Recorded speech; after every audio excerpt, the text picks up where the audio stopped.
Hey guys, Juti here, and it's time to look at King's 1.0201 balance changes with the latest Tekken update. So, first thing is actually a buff. Yes, you heard that right. King got a buff, and that is to his Jaguar Sprint. Before he could not block out of the stance, but now they've added the option for him to block.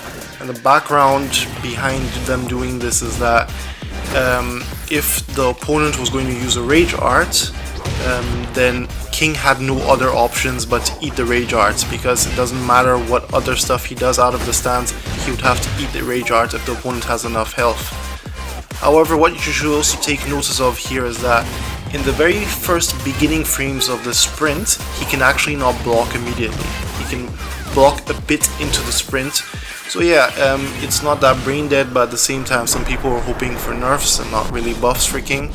So the next change pertains to the behavior on one of King's changeable grabs, the one which starts with Cobra Clutch, and it has to do with during Burning Hammer.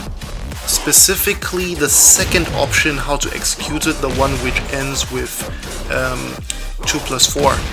So according to the patch notes, what they've done is on the last portion of the chain throw, what they've done is that the input to throw escape has been changed from 1 to 2. This was not originally intended, because if you look at the first version of this, the one which ends with 1+3, that can be broken with 2. And they wanted to course correct this also with the second version, the one which ends with 2+4. For me, it was kind of iffy, it didn't really work, but then again, I'm just really bad at breaking throws, and maybe it's also my version of the game. Let me know in the comment section for you guys. And the last change of King is a fix to his Power Crush, to his back 3.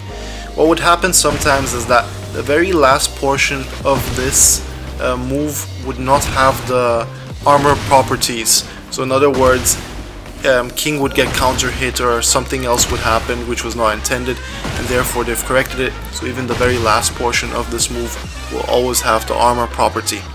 So that about does it for King's changes with the new update. You guys let me know if you guys expected nerfs or buffs, and I'll see you guys on the next one. Don't forget to